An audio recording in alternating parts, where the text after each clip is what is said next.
And think about it. If an earthbound spirit can't get in your face, of course you're going to feel better. It just Mhm. makes sense. Right.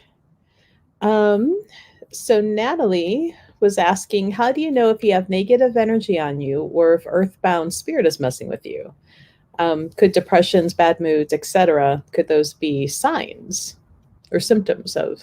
And Natalie, an earthbound spirit or negative energy could be depression or bad moods. You're going to get more with an earthbound spirit. You're going to get, with the spirit, you're going to notice things being missing. A, a curse does not affect electricity in the house. It doesn't affect somebody ripping the gutters off your house. It doesn't affect, your chimney backing up and smoking up the house when you're trying to light a fire. That would be an earthbound spirit. They're the doers. They do things. Where a curse can affect three things: it can affect money, relationships, or health. So it's sort of like you sort of have to try to figure it out yourself. But do this: if you've got one, go speak. My one book, the last chapter in that is how to remove negative energy. If you even think you have negative energy on you, have one of your friends do the little ceremony on you. If you don't have negative energy on you, it's not going to put negative energy on you. If your friend doesn't do it right and you have negative energy on, it's not going to make it worse. And if you don't have negative energy on you and she does it, so what? So it's a win-win situation, but Mhm. eliminate the one, and then you'll know for sure if it's an earthbound spirit or negative energy. And Melissa has the book at the Goddess Elite, but you can go to the library and get it too. It's everywhere. Um, let's see. So I have a question about earthbound spirits and portals. Are the spirits that use portals, are they stuck and can only use the portals? Um, I guess maybe like how does a spirit decide to start using portals and get wrapped up in that loop and become kind of like Okay. that? Choice: a spirit that is very, very negative, they are not going to want to go to the white light for various reasons. And so they jump into the negative half of that, and they end up in this portal of tunnels all around the world, actually. And if there's an opening in somebody's house, they can pop in or not.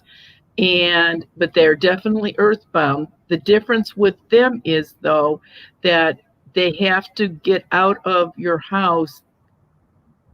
If they're not going, if I come over and they want to go to the light, they can go.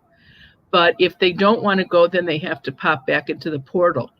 They can't ever leave the four walls of the house, where a normal earthbound spirit can go in and out the doors and come through the front door. They can go wherever they want.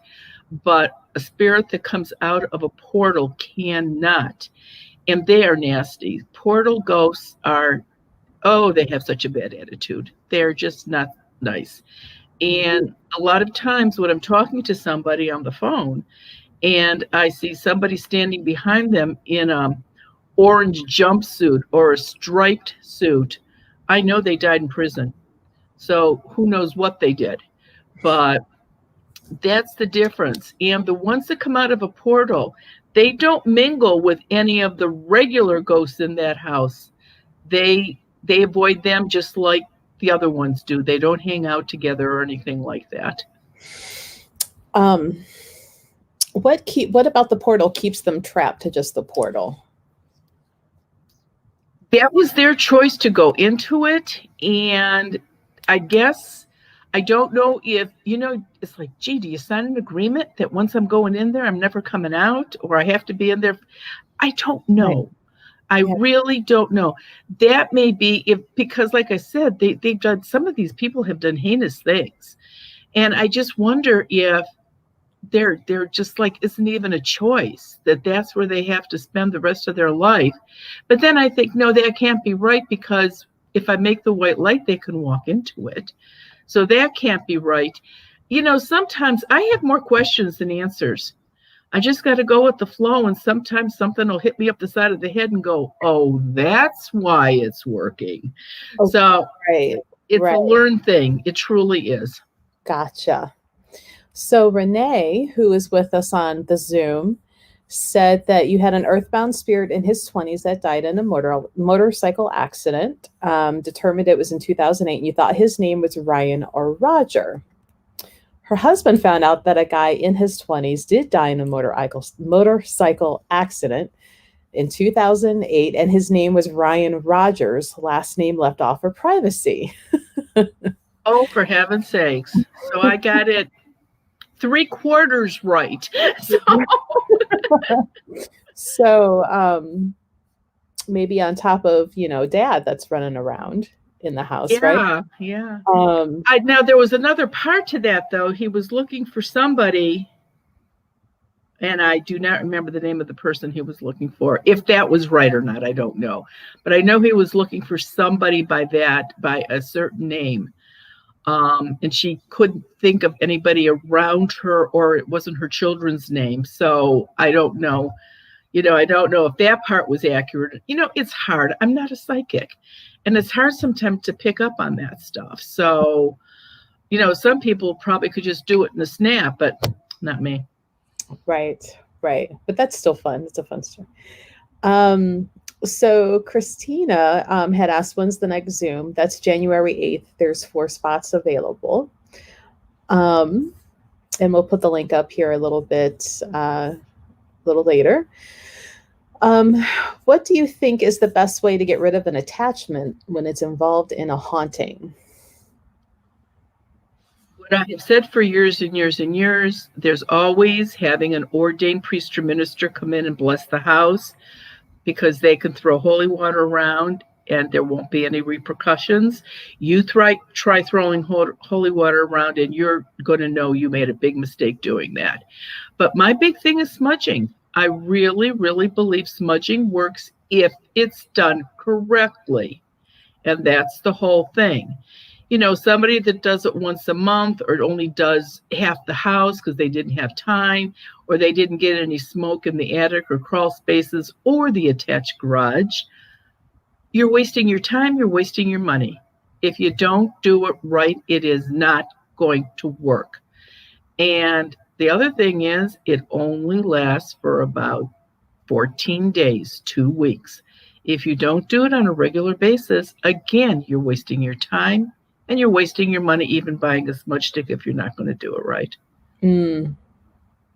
Well, that's the thing. Like, I have a lot of people that'll come in and I'm like, have you tried smudging? Well, I've done it before. And I'm like, how long ago? They're like, a couple years. I'm like, do you only vacuum your carpet every couple years? Like, it's type of energy cleansing too. You gotta. Right.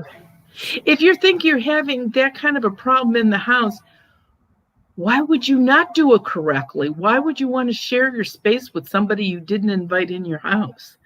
And so, and if you have kids or animals, maybe it doesn't bother you, but it's probably bothering them. So just, I think sometimes people have to get their priorities straight. Even people that have been on Zoom, I look at them and I'm thinking, I told her 4 Zooms ago she should smudge. And that's the first thing. They'll go, well, how's my house? And it's like, well, if you didn't smudge, you still got it. Well, yeah, I only did it one time in 8 weeks. Yeah, no, that's not working. So, it's not an easy fix, unfortunately. You've got to put the time into it. Right. It's a dedication. Right.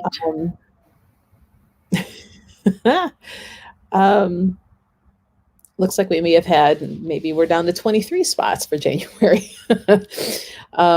Let's see. Lewis is asking, can spirits travel around the world? Can they hop on a plane, go to Greece, stay there forever? How long, or however long they want, or I can't speak today. Right. Or are they stuck to the general facility of where they have died? Number one, that is an old wives' tale. A ghost does not have to stick around wherever they died. Why? Some people died in the ocean. Why would they stay in the ocean if the ship went down? Some people died smashed on the side of a mountain somewhere. Why would they stay on the mountainside? They can go anywhere they want. They do use planes and other forms of transportation, but they do not have to. They're pure energy. They can go from here to there in a heartbeat. I get asked, and I've often wondered myself, and I'll use myself for an example.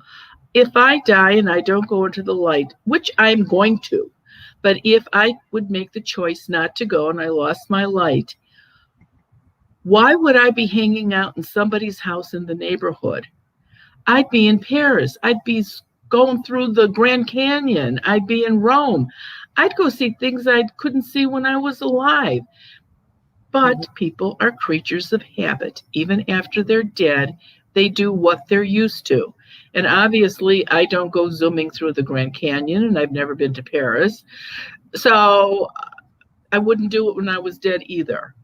But yes, they can go anywhere they want, stay for as long as they want, leave whenever they want, hang out with whoever they want. I mean, maybe they followed you to Greece, and you're having a great time, and all of a sudden the dude sees a really pretty woman walk by. You know what? You don't have your ghost anymore. Guess who he went with? So they can do or go wherever they want. Mm-hmm. I think we should go on a world trip because it'll be free to travel, and we're going to dress up like we talked about last time. Who was the gentleman? Wasn't he from Germany talking about how he was going to dress up? And because we were talking about like what clothes the ghosts wear and where do they get their changes of clothes from. Oh yeah, Dillard's in the sky. I have no idea where they get it. And I'm going to imagine, because I see a lot of people in the clothes that they wore that they were buried in. Mm-hmm. So I think maybe a lot of the time period, like if I see a woman in a dress with a bustle and a big hat, and I'm thinking, gosh, did she change into that? Or is that what she was buried in? You know, a lot of times I don't really know. So until she says, well, yeah, I died in 1823. Oh, well, that's how you dress back then. Okay. Right. Sandy asks, I don't think we discussed this yet, but how do you close a portal? Is it difficult? It is doable. When I used to have the negative energy workshops years ago, I actually taught people how to close it in there. I would actually find usually a mirror that had a portal in it and bring it so that people could feel it, what it felt like, and then showed them how to close it and so they could see the difference.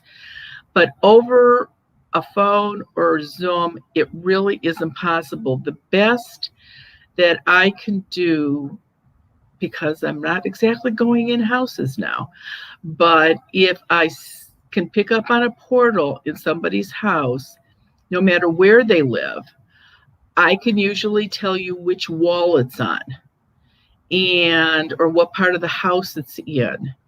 And so you can do one of two things. Once a week, not once every 2 weeks, but at least once a week, you should smudge right in front of that wall where I tell you the portal is. Because if something pops its head out, they're going to go, oh, don't like the energy in here, I'm not coming. That's one way to do it. It's not fixing it, it's putting a Band-Aid on it until it can be closed. The other thing is, if we can figure out where the portal is over the phone or Zoom, then you can get yourself a charm, one of the Quincy charms, and tape it on that wall. And nobody will ever come out of that portal for sure then, and you won't have to smudge. So you've got a couple choices. Or, I guess I didn't think about it till right this second, you can try to find somebody over the years, because I did that workshop for 15, 18 years, sometimes for a year. Find somebody that took the workshop and see if they can come and close it for you. That's an option too. There we go. Cindy asks, if your house was blessed by an ordained minister before moving in, can earthbound spirits still come in after some time? And why would they be able to? Okay. Having the ordained priest or minister come in the house definitely calms them down. They get lethargic, like they do when you smudge. They don't retaliate if the priest or the minister comes in, like they don't retaliate after you smudge also. But you're not going to have the priest or the minister show up every 3 or 4 weeks.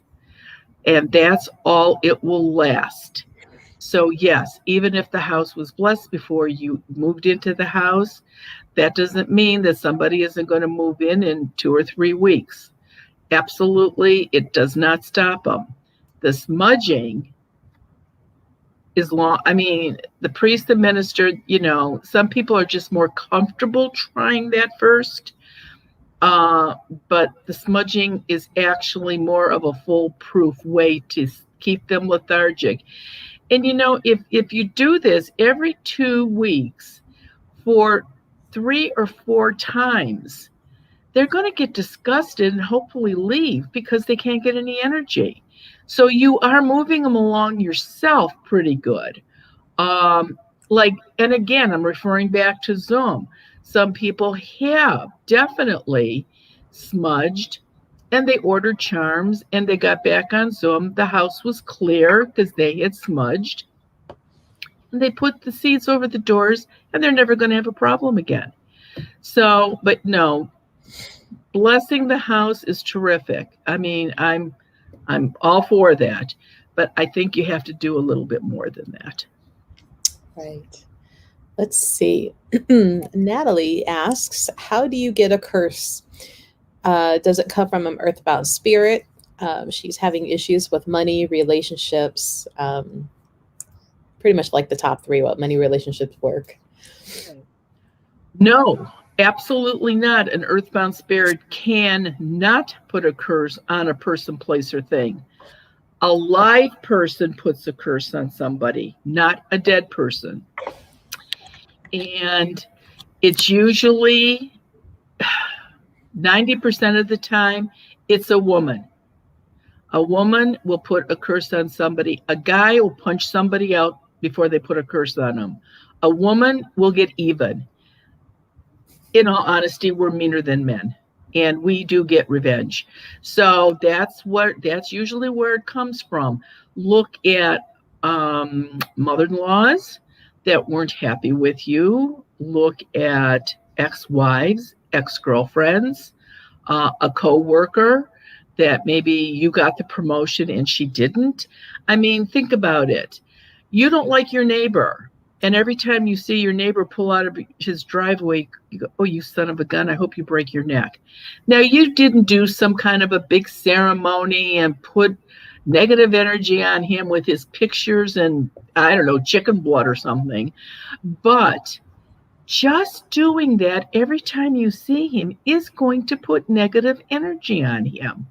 It may not stay very long. He may have a bad headache for a couple hours, but that's how easy it is to put negative energy on somebody.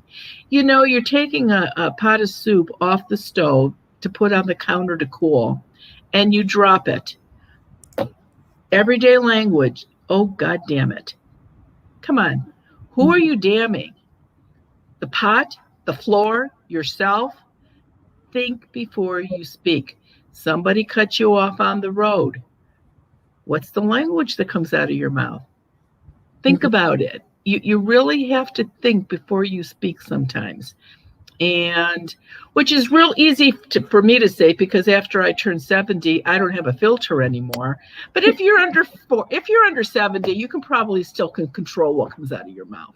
So, but yeah, well, it's the joy of getting older. I know. There's part of me like, I can't wait to be the sassy old lady. So Holly, sometimes. Right. It's great. It's great. It's very fun right here. Holly, who is on another channel and watching us, she was the lady who says she's grading papers when she came to see you Saturday. Oh, yeah. She says, "Good morning, dear ladies. I just wanted to let you know that that loves the cookbook. I've been thinking about my friend Kat, who passed 3 years ago. She loved the Mama's fried apples, and she's hoping to make that fried apple recipe in there." And friend Susan Balashak, who's actually the drummer for the band Burning Sage, who we've had in the store before. It's been a little while, but great band. Look them up. She was just asking, and I'm thinking maybe she missed where we talked about what the difference between the portal and the earthbound spirits, like what the difference is. And it's really not so much a difference, it's more of where they're coming from and how they're getting in the house. That's the difference. Yeah. They're both earthbound. One has an attitude and one doesn't. Well, like the one time that we had, the issue in the store, it was a gentleman who had been executed for murder. And yeah, murdered his wife and like the one kid because he didn't think it was him. No, it was the wife, the mother-in-law. I can't remember if he murdered the one kid. I found his history and his execution sheet and everything. He was not a nice dude. No, and when I do somebody's house, whether it's somebody out of a portal or it's just regular everyday ghosts, and a regular everyday ghost can have an attitude too, or be a pervert or something. But when I usually walk out of somebody's house, I pretty much leave it there. I don't rehash this thing over and over again. After all, oh my God, I'd make myself crazy. So it's your ghost. You keep it. You have the story. You can tell whoever you want. And I don't. And that's what happened in the store, your store on Saturday. A lot of people came up and said, "Do you remember me? And do you remember her?" It's like, no. And she said who she was. And I looked at her daughter and I said, "My God," I said, "how old are you?" She said, 13. I said, "The last time I saw you, you were in a pumpkin seat. Why would I remember you?" So, right. No, I don't do that. Well, and it's funny, and like you're the same person. Like there's the one Marianne, we all know Marianne, so we get to know you. But to remember from the opposite side, there's still the one you, but there's how many other people. It's like remembering that other viewpoint. I'm going to be doing the YouTube for tonight at 5:30, and we're going to be taping it after we're done here. And I was going over the letters that people sent in, and the one is really nuts because this guy's name is Gino. And he said, "When I was 14, your grandmother brought you to my grandmother's house. Do you remember?" It's like, "When you were 14, in what year? 1960? My God, I was 12 years old. No, I don't remember. Why would I remember? And my grandmother was Italian. Do you know how many paisans or goombas she knew that were named Gino? A lot." Right. So I don't remember. Oh, so we have a couple good questions from Clan Duncan Ice Cream. If you spritz with sea salt water, how often can you spritz yourself if you don't have access to the Quincy charm? Does the protection wash off of you when you bathe? Yeah, unfortunately, it does.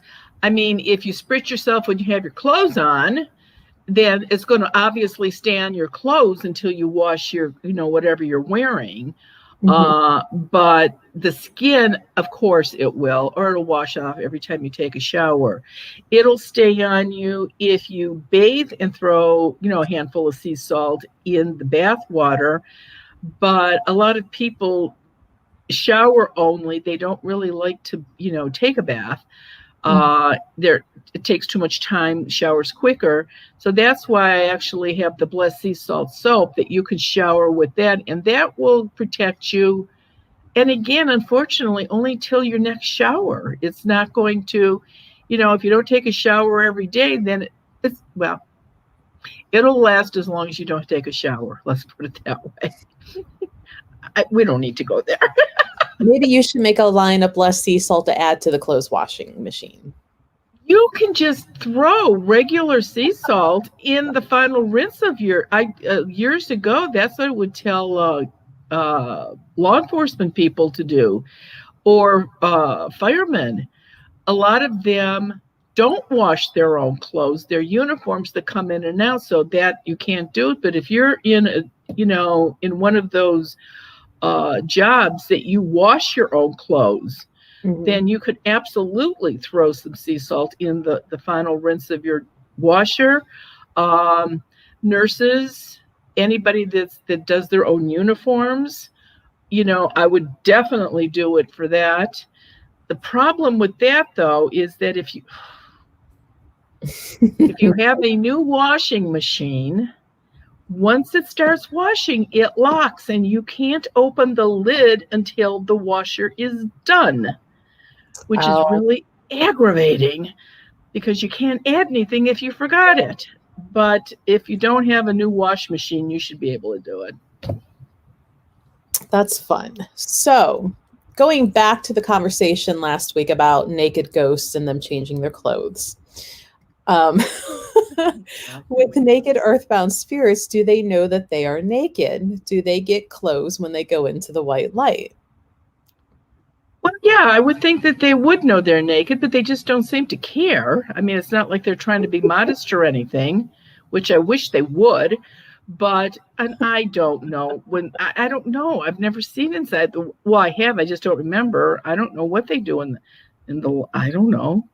Maybe they're all naked in there. I don't know.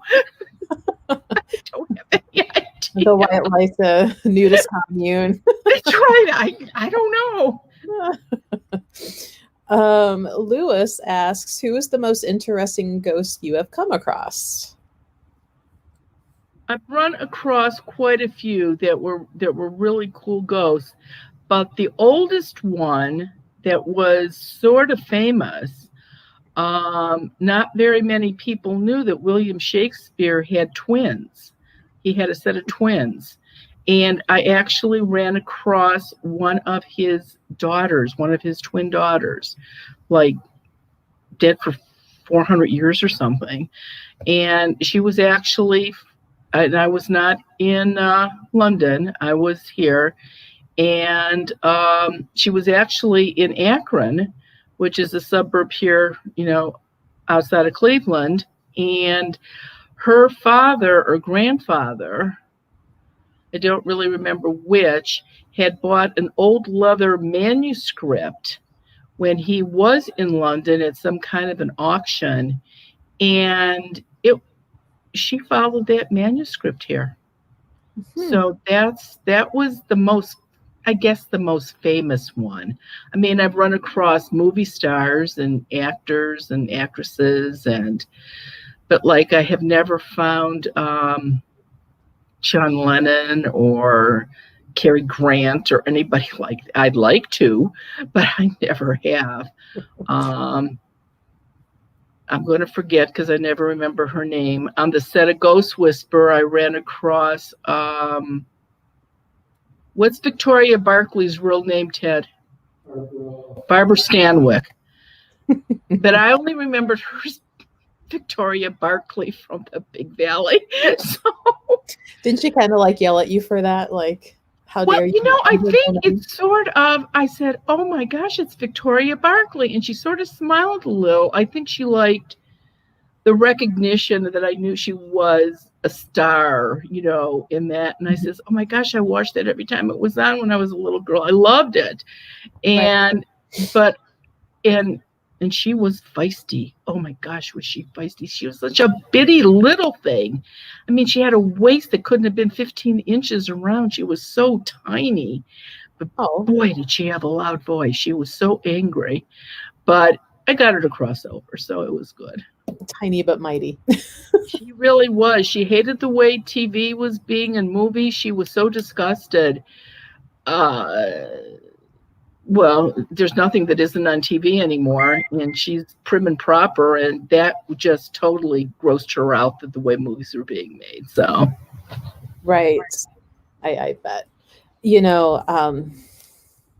It's going to happen, and I hope it never does in my lifetime, but it will because of how old she is. But when Betty White dies, you have one job, Marianne. You have to go find Betty White for me. She's going to take off so fast to see Alan, her husband, Luden, whatever his last name was. I think that was just her true love forever. And the animals took all that up after he died because she's such an animal lover. But I don't think you're going to have to wait to meet her till you go on the light, Melissa. Meet her up there.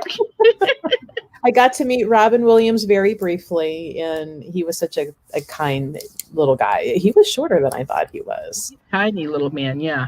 Hairy. He was so hairy. But he was so polite. I was glad I got to meet him in Tower City Porters. But Betty White, like, he was the first celebrity to pass that I actually was like, oh. And I'm like, oh my God, I'm going to go into mourning when Betty White dies because I love her. Well, it's like when I was in California so much when Ghost Whisperer was being, every week on the set.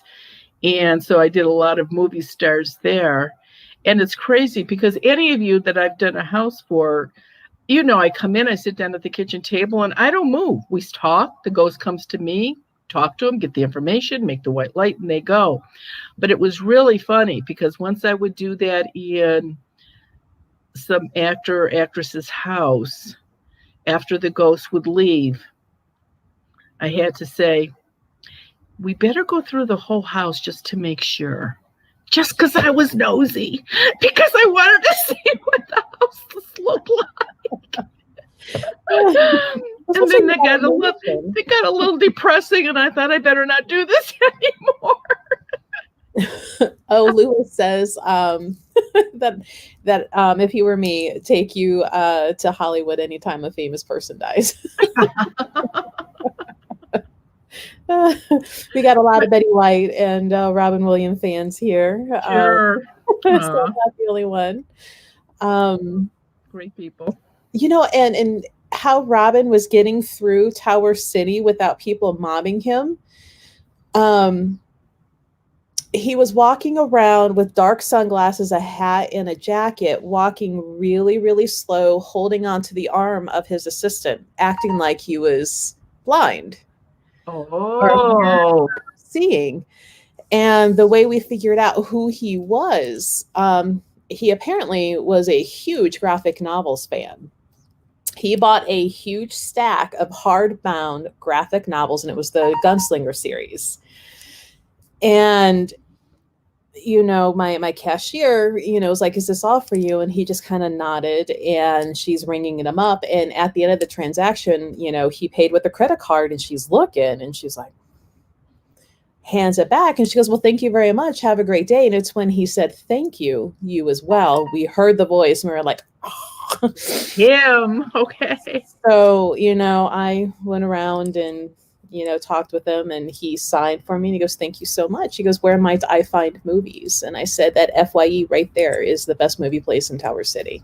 He said, thank you very much, and went back to his slow little walk with his assistant.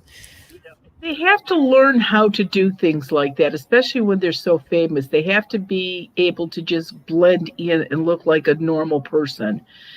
Right. But it's funny. When you go to a store in Los Angeles, the Grove, any of the stores, because when we lived there for a while, you'd be surprised who you see shopping. And nobody comes up to them. People leave them alone. And if you try to go up to them, it seems like, I don't know where, the guard comes out of nowhere and says, please leave Miss So-and-so alone.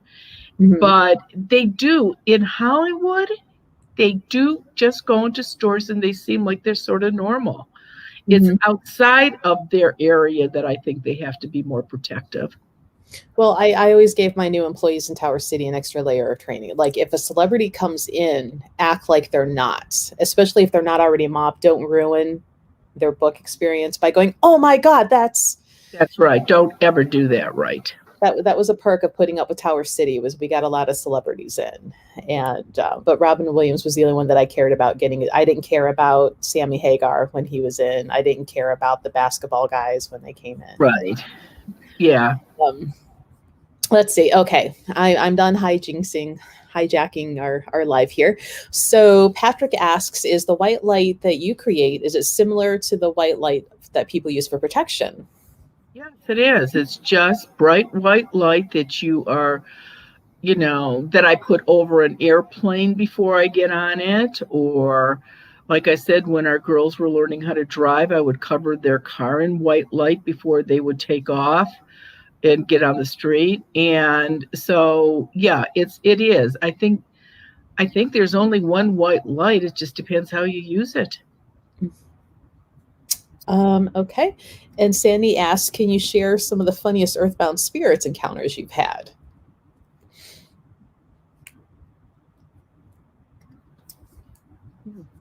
Unfortunately, most of the funny ones were a little risque, so probably not. So, is that more Earthbound naked spirits? yeah. Well, maybe one or two. The one that was, and I'll just synopsis it, the one that was a little funny was that a lady had called me up and she wanted to know if she had anything in her house. I said, yes, you do. And she said, okay, can you come over? And I said, sure. So I said, how many people live in the house? And she said, just her and her husband. I says, would your husband be there? And she said, oh, I hope not, which is usually a dead giveaway that he doesn't believe in this. And I said, well, what does he do? And she told me what he did. And he had he had a job that his ego could be really, really big. And so I thought, okay, so when Ted and I pulled in their driveway, there were two cars in the driveway and they had vanity plates, and the vanity plates were in order. The number was like 2 and 3. I thought, hubby's home. So walk in, and Ted never sits with me and whoever I'm speaking with. He went and sat in the living room someplace, and this lady and I are sitting at our kitchen table, and I says, where's your husband? She said, oh, he'll be down in a minute. And I said, okay. So we're sitting there, and finally he comes down, and she introduced us, and he literally grunted at me. I'm thinking, great.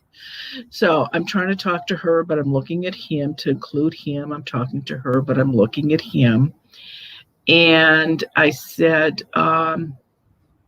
something, and he says, oh, she found that on a computer. I said, no, actually, I don't even own a cell phone. I don't have a computer. I said, but you can think whatever you want. I really don't care. So I'm talking to the wife and giving her more information, and I came up with something else. And then he got really snarky. And he said, that's it. I know you got that off a computer. This is ridiculous. And the filter's gone.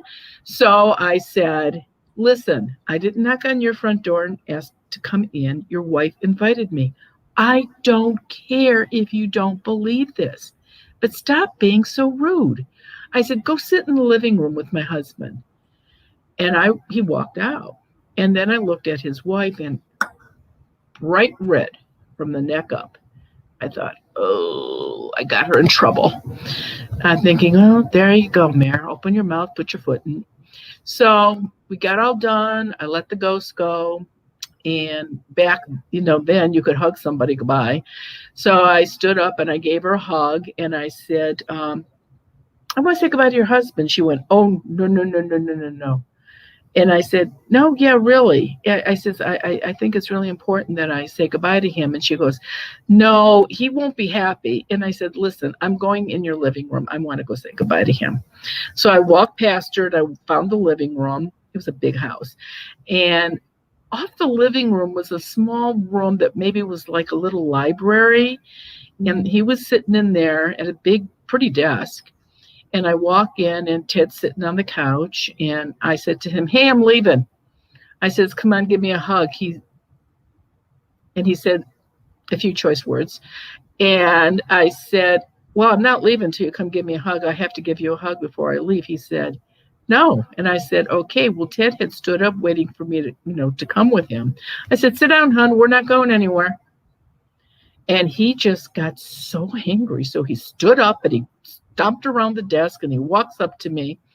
And I put my hands on his shoulders and I leaned in and I said to him, Susie, in your wife's bed, shame on you.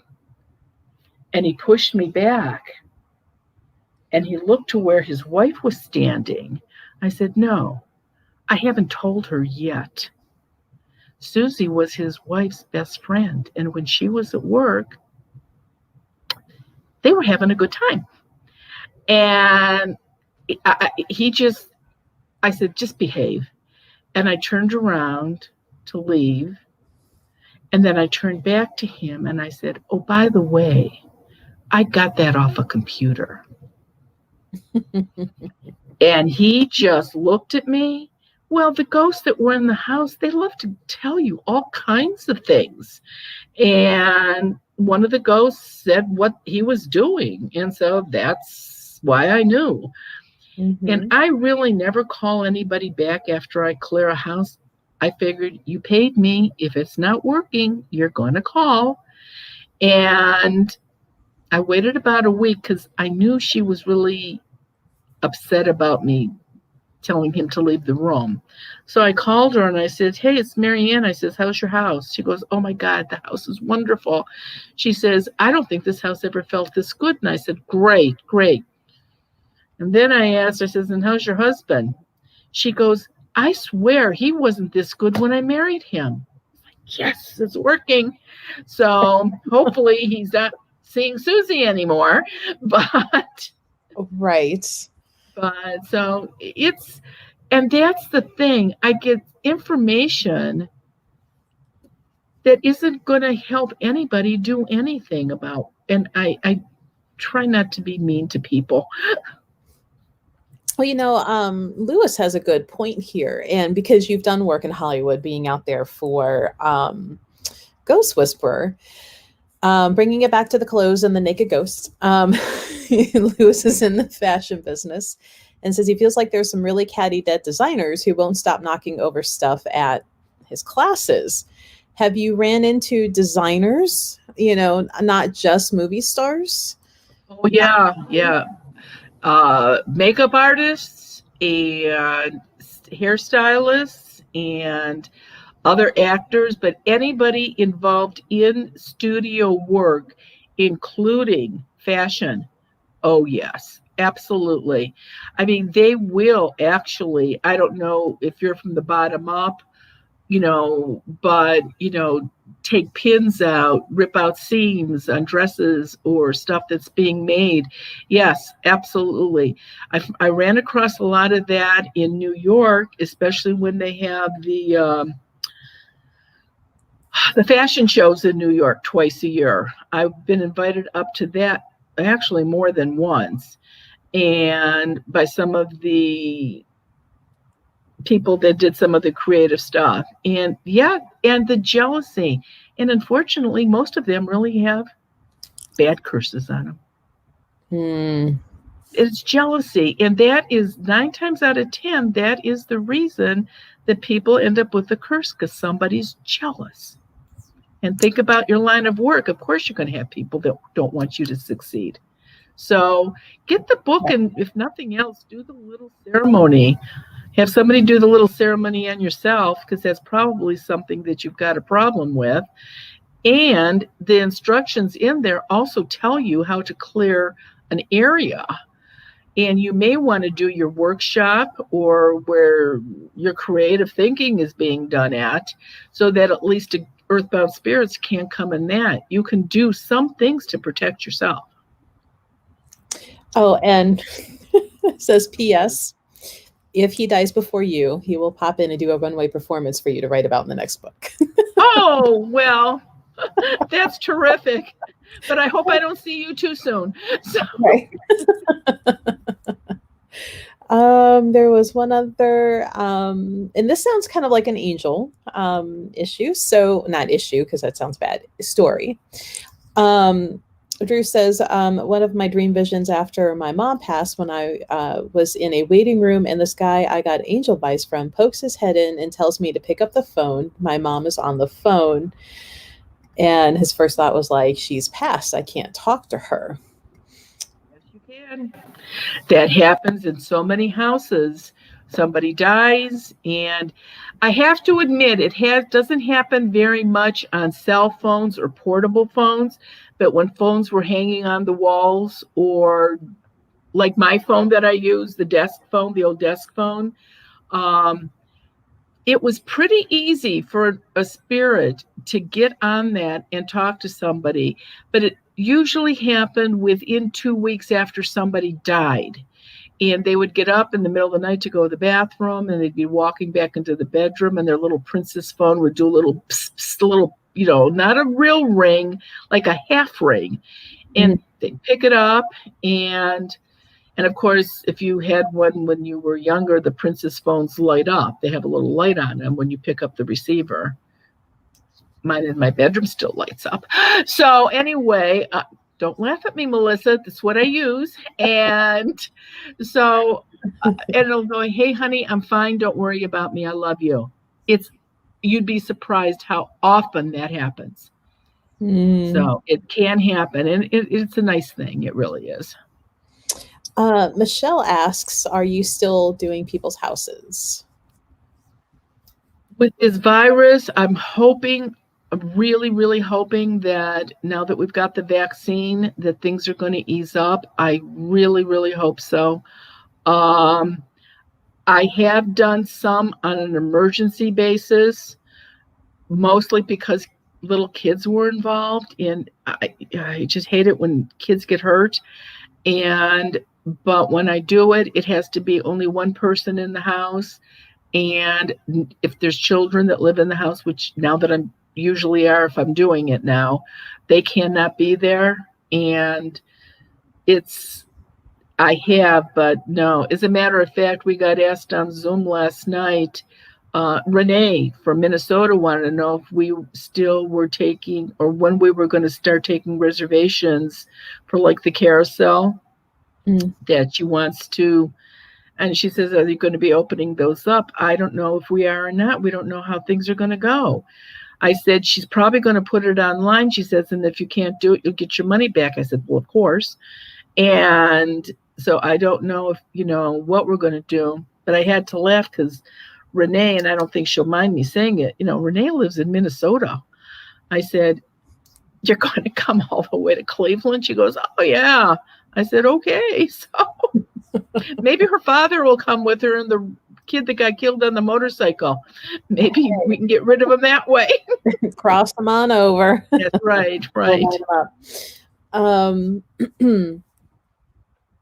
Marlena, she's worked in film and did makeup artistry, and she said all the stories from that. Yeah. Oh, I've heard them all. I mean, I don't know how some of them do it. They went to put like a color on, whether eye makeup or liquid makeup or lipstick or something. And of course, when they do lipstick, they never use, my gosh, they never put the tube on your lips. Because I've had them do work on me, and they use that little tiny brush to put it on your lips. And here it is. The first swash is okay. The second one is pitch black. How did the ghost do that? And it won't come off. It's like shoe polish. It's on their lip and it won't come off. So yeah, they can do horrible things. They really can. One of the people that was on one show that I had to go do, she was a hairstylist, and she was using a curling iron, and she never realized that this curling iron went nuts. And when she wrapped the hair around the curling iron, it burned it right off, and the lock of hair just came right off with the curling iron. You had no idea what that actress said and did. It was amazing. But anyway. Right. How do you like it wasn't me, it was the ghost? Like how do you do exactly? How do you do that?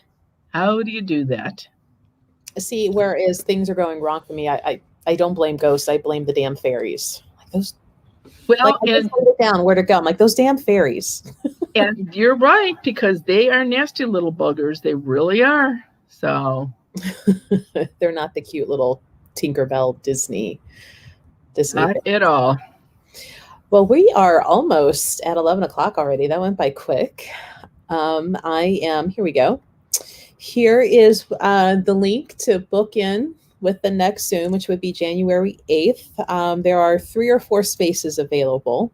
So we're going to have a discussion here in, today, tomorrow, about if we want to add another January. So Friday night, 7:30 to 9 Eastern Standard Time. Anybody from anywhere can join us. Just be mindful of the time change. Please make sure when you're signing up, you put your correct email in. If you mistype your email, it can't send you your confirmation with Zoom link because it's just bouncing around in the ethers. So please double check your email before you click submit. But if it is the case, we can always go in there and re-trigger it for you and correct it. But please just make sure. This is not a session that's going to be out there for the public to see. There would only be, because we limit it to 30 people, plus me and Marianne. So it's not like the whole world's going to know, any ghost chaos you have in your house. So if you think you may have issues in your house, or if you think you may have a curse, Zoom is a great way to find out. Marianne can tell you because of the camera what you have going on. Otherwise, Marianne, you're like 6 weeks out and catching up on phone calls. Oh, yeah. Easy. Yeah. Yeah. And especially with the holidays now, it's hard to catch people now anyway. So I've just sort of take a little break down to the beginning of the year. Right. So jump on Zoom. The 8th, like I said, 3 or 4 spots available, but we'll be adding, another one in January. Maybe we'll go ahead maybe and do a February date, possibly, since my Tucson trip is now rescheduled for April. So, later tonight when I come home, I have to see about what I can do about the Airbnb booking and switching it. And, forward to that. That's too bad. Yeah, and I was like, man, I was looking forward to slightly warmer weather and just a break in the monotony and like a vacation in a way. And my light at the end of the tunnel just got a little farther away, unfortunately. It's still there, though, so that's okay. It is. I just got to make it till April. That's right. So I can slow down. So join us on Zoom. It's always fun. But Merry Christmas, everyone. Everybody's telling us Merry Christmas, Happy Holidays. Renee is still with us. Please be safe, everybody. You know what? Our area is going to be getting a really bad snowstorm starting Christmas Eve. And apparently it's not supposed to be over now until the 26th of December. We are? Yeah, we sure are. They're calling for 6 to 12 inches of snow overnight, which people that weren't going to pay attention and go out anyway, maybe their plans will be changed now for sure. So, but you just wonder, we got to cooperate or we're never going to get back to normal or the new normal, whatever that's going to be. So just try to be good for the rest of the year. And if you need to order or would like to order Quincy stream bags, the sea salt soap, the charms, what else do you have, Marianne? The smudge sticks that you have. Everything's on the website. Of course, it's taking a while to get there because of the post office, but you can certainly order it.